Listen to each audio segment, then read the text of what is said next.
Tres casas, Angela Zirkel. Parte 3, capítulo 8.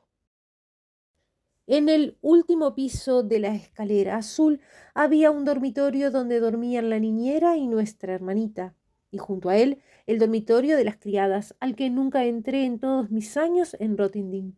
Había un tabú absoluto en su puerta, y mi hermano y yo, que estábamos más que dispuestos a ir a cualquier parte cuando no nos llamaban, nunca nos atrevimos a intentar la aventura. Este mismo tabú se aplicaba a la cocina, que jamás soñábamos con visitar sin invitación, ya fuera la residencia temporal del señor y la señora Mounter, la señora Snowden del pueblo o la cocinera londinense que venía de vacaciones. Era inesperado encontrar una cocina de sótano de la peor época de la civilización victoriana en una casa encalada.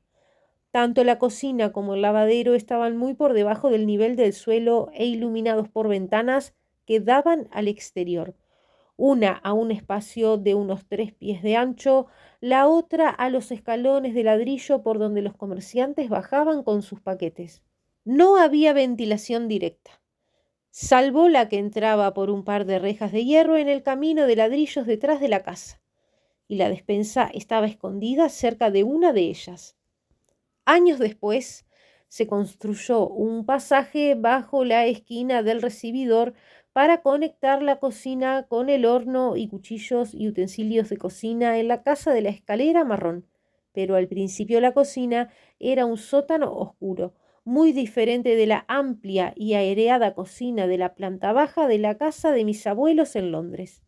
Sin embargo, las criadas estaban acostumbradas a condiciones de vida precarias, y en invierno al menos hacía un calor delicioso con una enorme chimenea en la pequeña habitación. En verano abrían la ventana y colgaban montones de papel matamoscas. Cuando bajábamos a la playa por la mañana, la cocina solía servirnos rebanadas de pastel chorreante, y una amable cocinera nos despedía con la mano desde la ventana mientras la caravana de guarderías se ponía en marcha. La procesión hacia la playa solía comenzar sobre las 10 de la mañana entre semana de agosto y septiembre. Los domingos Nani no nos permitía acercarnos al mar, con cochecitos de bebés saliendo majestuosamente de todas las casas donde había guarderías. Primero llegó nuestro cochecito, empujado por Nani con su uniforme de verano de piqué blanco almidonado y un severo sombrero de paja. Con mi hermanita, mi hermano con las piernas colgando por la borda, 2 palas de madera, 2 cubos de hojalata y todos los bañadores y toallas de la familia.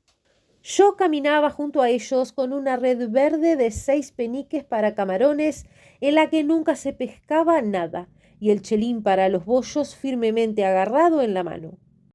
En la esquina del prado se nos unía el contingente de nietos de visita en Dedén.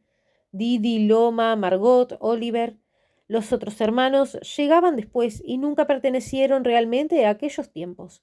Nuestra niñera y la niñera jefe de los Boulding eran muy buenas amigas, y a Eddie, la niñera de ojos claros y cabello rubio, se le permitía participar en los chismes.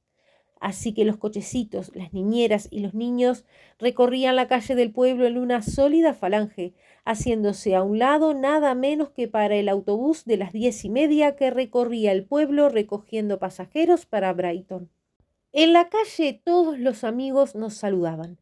La señora Ridsdale se acercaba como un galeón, el señor Ridsdale con su abrigo de terciopelo, Arthur Ridsdale, el médico, a caballo rumbo a una granja remota.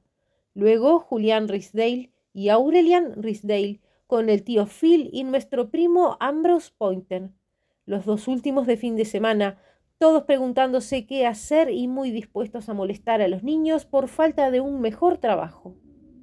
Entonces venía el señor Green, o la señorita Mabel Green, cuyo alegre semblante hacía que Didi Boulding la llamara señorita cara sonriente. También podía aparecer el vicario, cuya nuez de Adán superaba en tamaño a la de todos los demás clérigos, o su sucesor que escandalizó a los niños, siempre conservadores acérrimos, al llevar cuello abierto y corbata blanca en lugar del collar de perro convencional. Desde varios alojamientos del pueblo, otros niños se unían a la fiesta en la playa. Todos los veranos se unen a uno mientras las sombras jóvenes de tantos amigos vienen a unirse a nosotros. Viola y una Taylor hablaban francés con su madre, lo que parecía un poco sospechoso en nuestra guardería menos cosmopolita. Había 2 escuelas para niños en Rottingdean.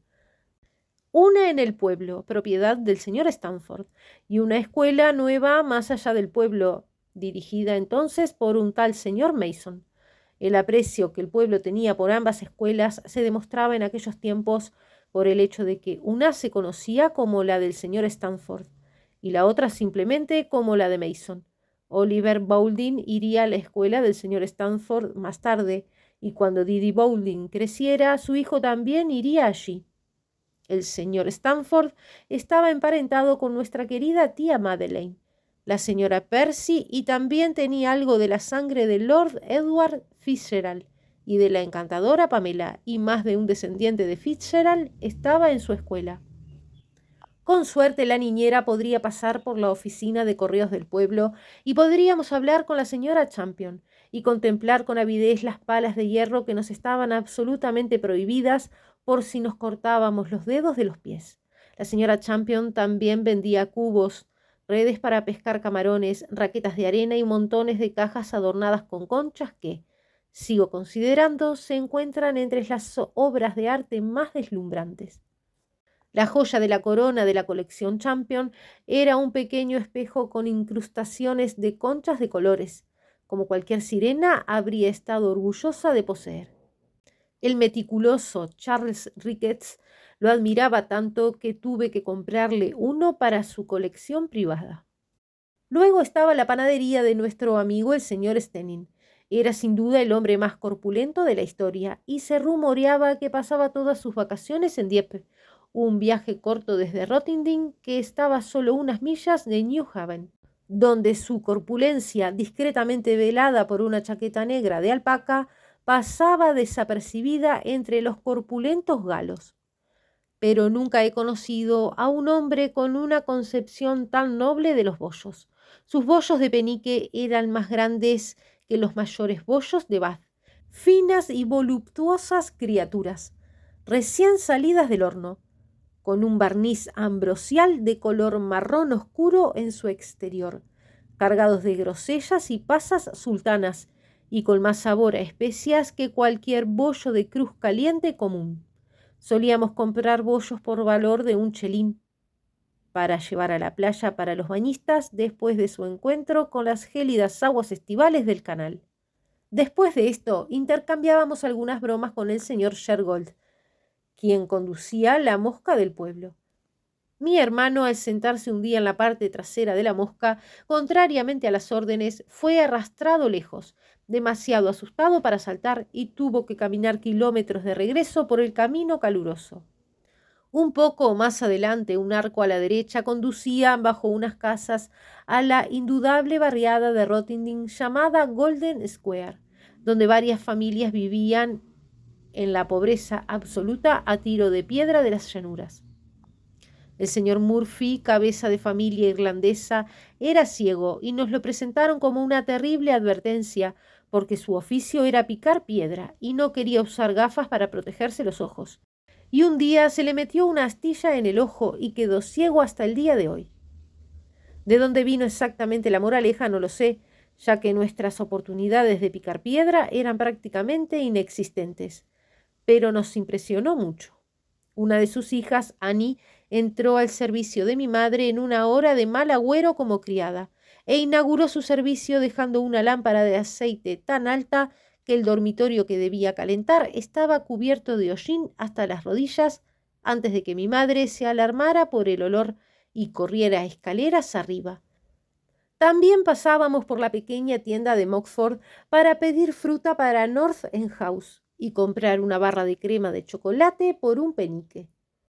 El acceso a la playa se hacía por un desnivel en el acantilado de tiza, entre bancos de hierba. Cada cochecito tenía que ser bajado por separado por 2 niñeras. La de atrás tiraba del asa para frenar.